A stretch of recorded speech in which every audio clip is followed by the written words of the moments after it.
Olá, estudantes, tudo bem com vocês? Estamos hoje aqui para mais uma aula de Família e Direitos Humanos e combinamos de sempre começar com um jogo de perguntas sobre os direitos humanos, sobre a Declaração dos Direitos Humanos, referente àquela primeira aula que vocês tiveram com a professora Sandra lá no começo do ano. Vamos lá? Podemos iniciar? Primeira pergunta. A Declaração Universal dos Direitos Humanos faz parte de que documento?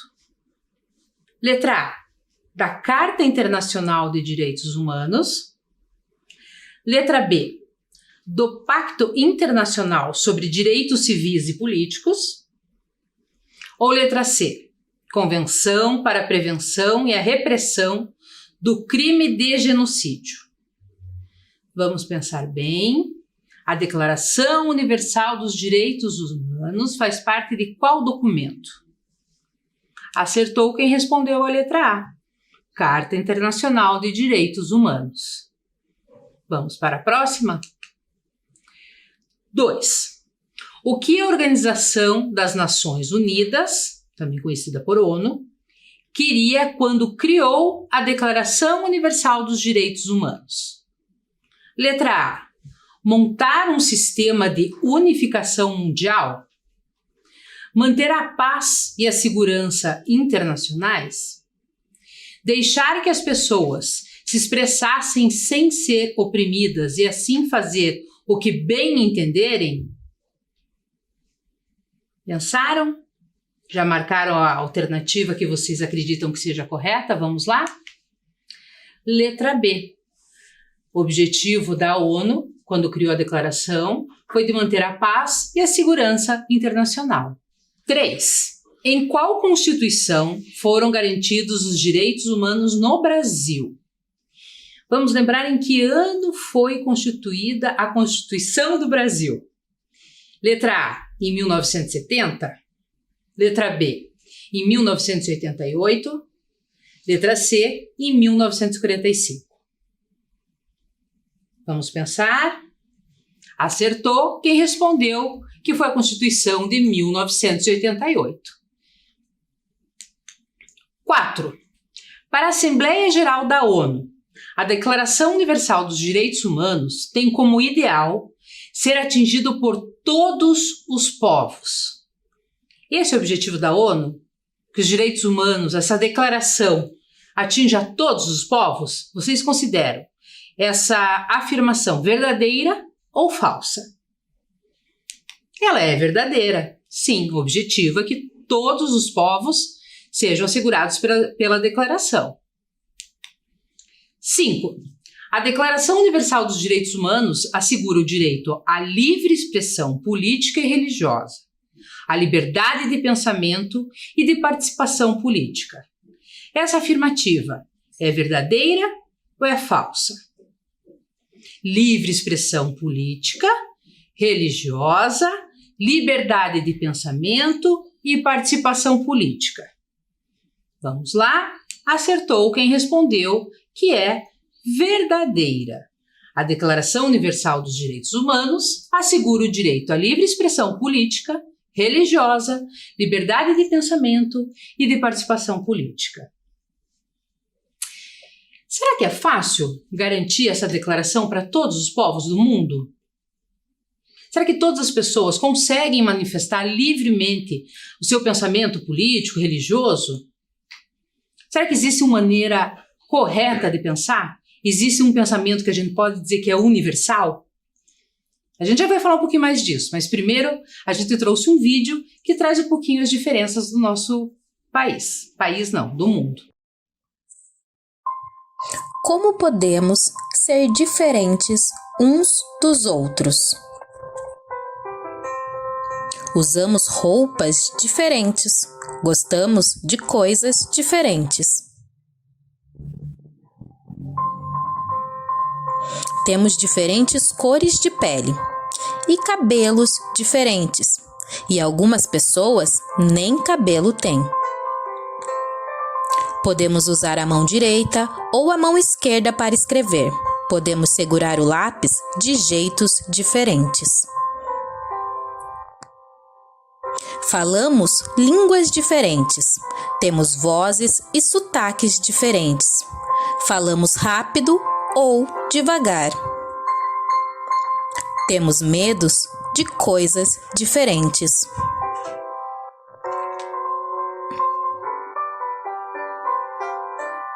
Não temos o mesmo gosto para as piadas e rimos de maneiras diferentes. O que pode ser motivo de vergonha para algumas pessoas pode divertir outras.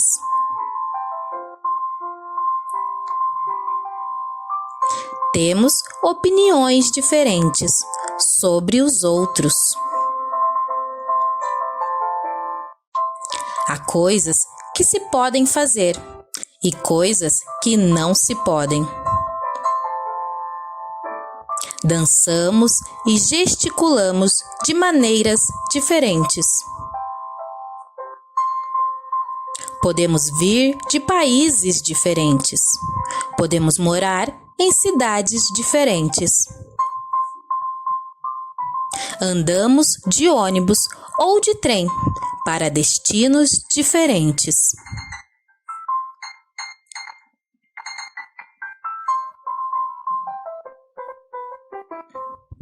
Há seres vivos e seres sem vida. Alguns vivem muito, outros vivem pouco. Tomamos chás diferentes e gostamos de sabores de suco diferentes. Podemos ser ricos ou pobres, jovens ou velhos. Podemos ser de sexos diferentes. Mas será que mesmo com todas essas disparidades, somos tão diferentes assim? Muito bem, conforme assistimos no vídeo, nós somos diversos, diferentes, mas todos humanos.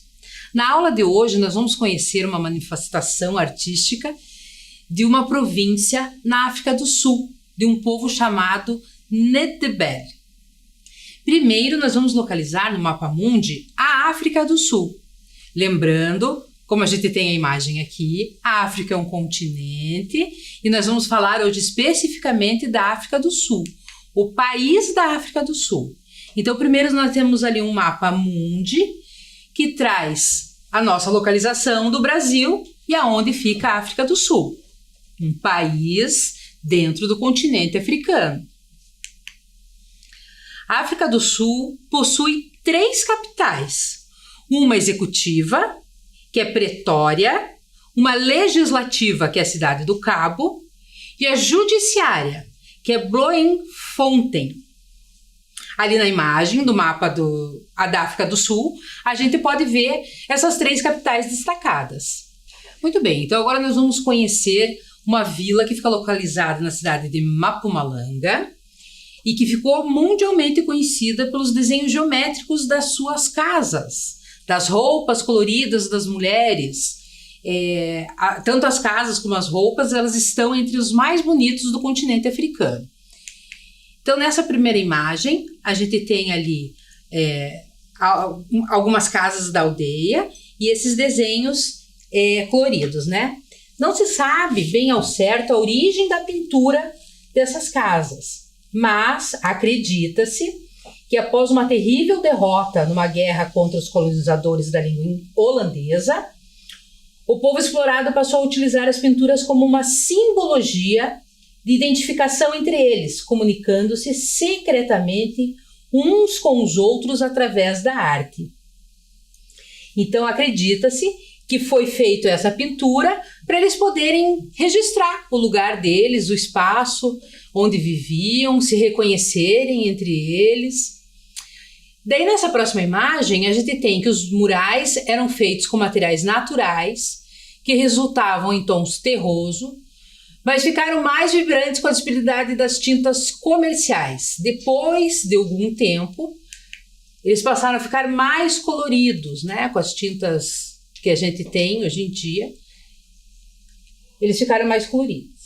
O costume da padronagem nas fachadas não foi identificado pelos inimigos, sendo interpretado apenas como decorativo.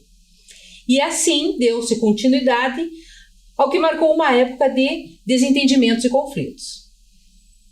A resistência, então, foi marcada por esses murais coloridos e de estilo único, sempre pintados por mulheres, tornando-se uma tradição passada de geração em geração, de mãe para filha. Outras imagens.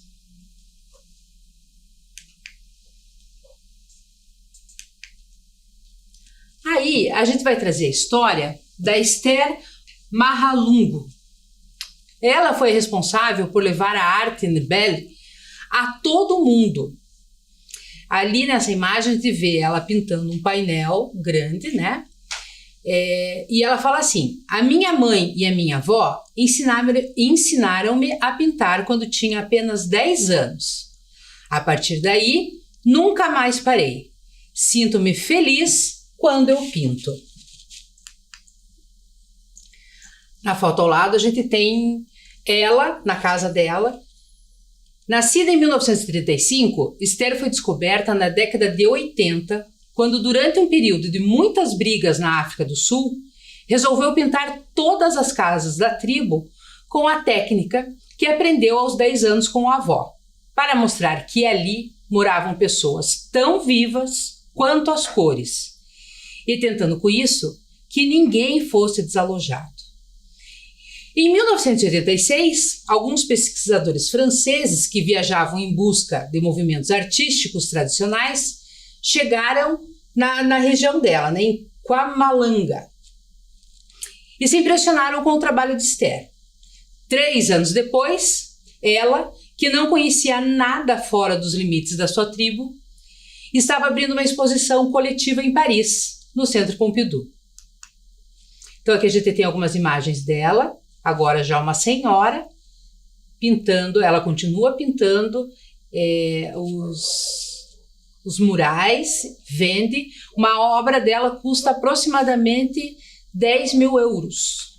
Nesse slide, do lado esquerdo, a gente pode perceber a imagem de 2 mulheres dessa aldeia, inclusive uma delas é a Dona Esther. Elas estão com a roupa bem colorida, como é específico da região delas. Além das casas coloridas, dos murais, elas também fazem artesanato, que é o que está mostrando ali na mesa. Nós temos ali também algumas bonecas que são feitas também. E ali também um par de sapatilha de uma marca específica que fez também uma coleção inspirada na arte Ndebele. Ela pintou de tudo, desde tela, parede, pote de cerâmica, tênis e portas de carro, avião, bicicleta, motocicleta e até plataforma de skate. Nessa próxima imagem foi um carro que também foi uma edição especial, feita com os desenhos geométricos, né, mostrando para o mundo todo. E por último aqui, esse foi feito agora mais recente, um painel. Foi lançado em 2019, uma marca também bem conhecida de carro, o painel do carro que tenha os desenhos geométricos feitos pela Dona Esther. Nessa imagem, a gente vê as obras da Dona Esther expostas numa galeria, e o que chama atenção na história dela, que agora ela já tem mais de 80 anos, né, já viajou por muitos lugares do mundo, conhece muitos lugares, mas ela sempre volta para a aldeia. Então ainda é possível encontrá-la andando descalça e ensinando, transmitindo o conhecimento dela para as próximas gerações, né? Incluindo inclusive os netos e bisnetos dela. Aí nós temos uma imagem também dela e com uma frase que ela diz assim: ao ver um quadro ou um mural Ndebele, as pessoas ficam com um sorriso de espanto no rosto. E isso também me deixa feliz, pois adoro pintar. Está no meu coração e no meu sangue. Ela falou essa citação recentemente, agora ela já está com 85 anos. E agora nós temos uma proposta para fazer para vocês. Por favor, peguem uma folha quadriculada, lápis de cor, canetinha, o que vocês tiverem em mãos. E nós vamos tentar reproduzir um desenho geométrico da Dona Esther. Nessa tela a gente tem lá, ó, seguindo as coordenadas, vamos fazer um desenho geométrico inspirado na obra de Esther Mahalungu. Eu vou dar um minutinho para vocês providenciarem o material e já volto.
Muito bem, agora que vocês já estão com o material, o desafio é reproduzir essa obra. A gente vai deixar um tempinho para vocês tentarem fazer sozinhos e já já eu volto com o passo a passo.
Muito bem, se não deu tempo, não tem problema, vocês podem continuar depois, vamos fazer juntos agora. Conseguiram fazer sozinhos?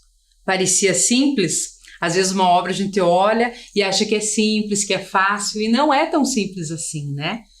Vamos lá então? Eu preparei aqui um passo a passo, na medida do possível para a gente ir seguindo, e vai se aproximar da obra dela. Vamos lá? Então, primeiro, numa folha quadriculada, uma malha quadriculada, vocês vão mais ou menos ver onde é o meio dessa folha. No meio dessa folha, a gente vai marcar uma cruz. A gente vai fazer uma linha horizontal e uma vertical, no formato de uma cruz.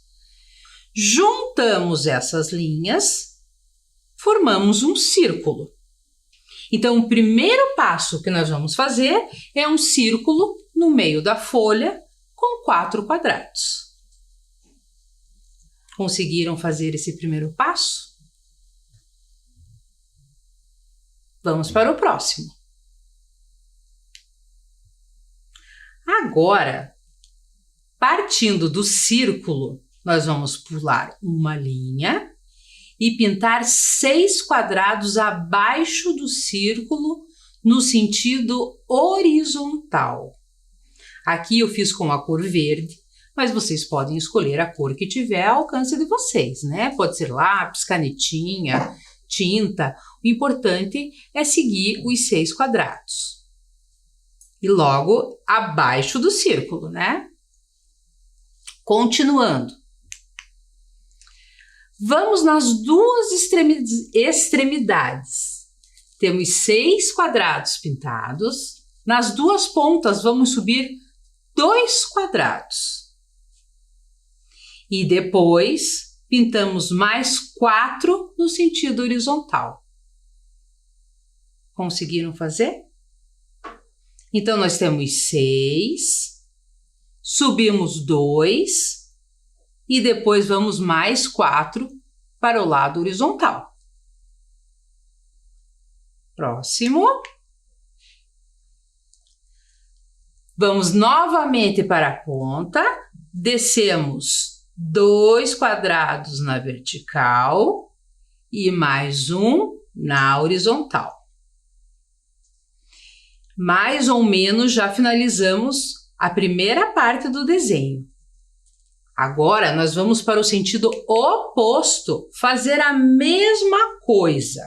Vou dar um minutinho para vocês poderem olhar bem as imagens e fazer igual vocês fizeram a primeira parte embaixo, vão reproduzir a outra parte em cima.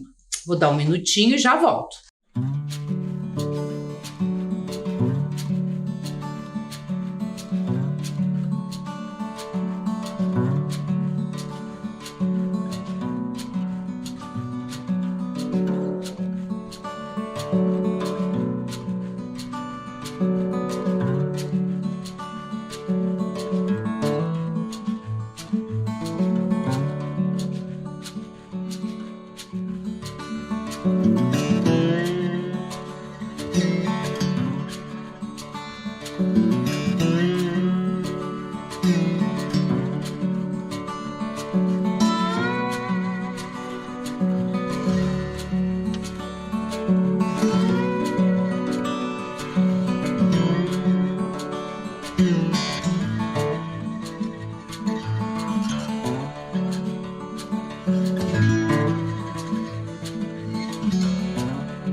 Espero que vocês já tenham conseguido fazer esse primeiro passo. Agora, para finalizar, a gente pode pular uma linha acima, uma abaixo e pintar também de cores diferentes. O importante é ser bem colorido. Quanto mais colorido, mais bonito fica o nosso desenho. Aqui na próxima imagem, a gente incluiu 2 triângulos nas 2 extremidades e contornamos todo o desenho com canetinha preta. E aqui pus uma observação, que quanto mais detalhes e cores a gente fizer, mais bonita vai ficar a sua obra. Eu trouxe aqui para vocês verem alguns que eu pedi para algumas crianças fazerem, para vocês entenderem como é que ele fica. Dá para ver? Então, são 2 desenhos baseados nesse que a gente fez. Nesse daqui, inclusive, ó, o estudante já até pintou ali no meio o círculo também. Pôs o triângulo aqui em outro local. Aqui a gente pode ir criando. A arte traz essa possibilidade para a gente criar, né? A gente se inspira na obra do artista e cria e faz a nossa criação. Depois de feito esse primeiro, nós vamos ter uma outra proposta para vocês. Agora, que tal vocês imaginarem como vocês pintariam a frente da casa de vocês? Então, desenhe a fachada da frente da casa de vocês e imagine como ficaria, bem colorida com os desenhos geométricos dessa aldeia Nandebele. Vamos lá? Vou dar um tempinho e já volto.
conseguiram registrar a casa de vocês com os desenhos geométricos propostos que a gente trouxe? Eu vou mostrar novamente uma imagem para a gente ter mais uma inspiração das cores que a gente pode usar, dos formatos, das linhas que a gente pode usar. E conforme eu tinha falado, quanto mais colorido o desenho, quanto mais detalhe ele tiver, mais bonito ele vai ficar. Nessa fachada dessa casa, a gente vê que ele é com muitos detalhes e fica muito bonito também fazer o contorno de todo o desenho, sempre com uma canetinha preta. Faz uma diferença, não sei se vocês perceberam isso na casa de vocês, mas ele destaca, realça a cor.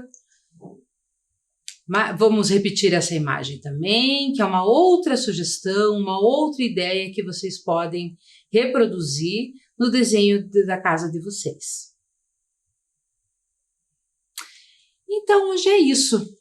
Esse foi o nosso recado. Quisemos trazer um pouquinho da história desse povo que vive na região da África do Sul e que por muitos anos resistiu à cultura por meio da pintura, passando de geração em geração, de mãe para filha, sempre as mulheres fazendo essa pintura, usando as cores para marcar o espaço e a cultura daquele povo. Espero que vocês tenham gostado. Até a próxima. Mas antes de irmos embora, nós vamos deixar com vocês a leitura para vocês apreciarem do livro Sou Humano, um livro sobre empatia. Hoje é isso. Tchau, tchau. Sou Humano, um livro sobre empatia. Susan Verde, ilustrações Peter Reynolds. Editora Panda Books. Eu nasci, um milagre, um entre bilhões, mas único. Sou humano, estou sempre aprendendo.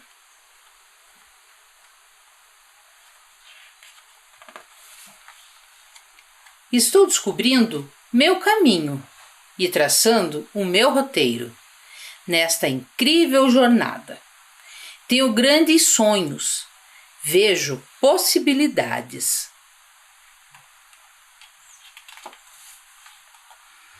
Tenho uma curiosidade infinita, faço descobertas. Estou sempre maravilhado. A natureza me encanta. Tenho meu lado brincalhão. As amizades me trazem alegria. Sou humano. Mas ser humano significa não ser perfeito. Eu cometo erros. Posso magoar os outros com as minhas palavras, meus atos e até o meu silêncio. E também posso ser magoado. Posso ter medo de coisas que ainda não entendo e ficar com receio de tentar uma coisa nova. Fico com o coração apertado quando estou triste. Sou humano. Mas então eu lembro que, como sou humano, posso fazer escolhas. Posso seguir em frente.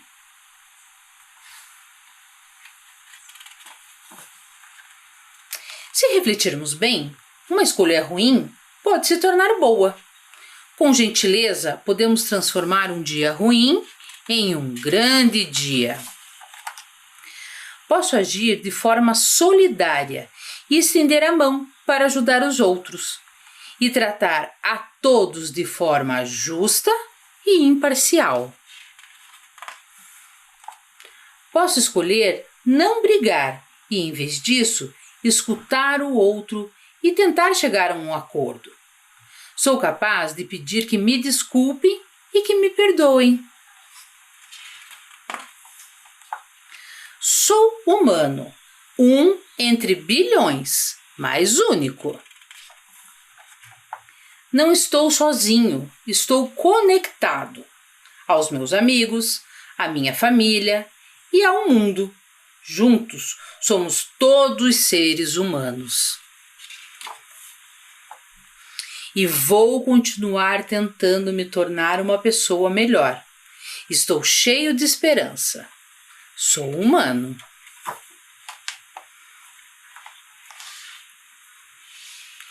Sou um ser humano. Isso significa que não sou perfeito. Eu cometo erros e não entendo muitas coisas, mas tenho esperança e sempre vou tentar ser uma pessoa melhor.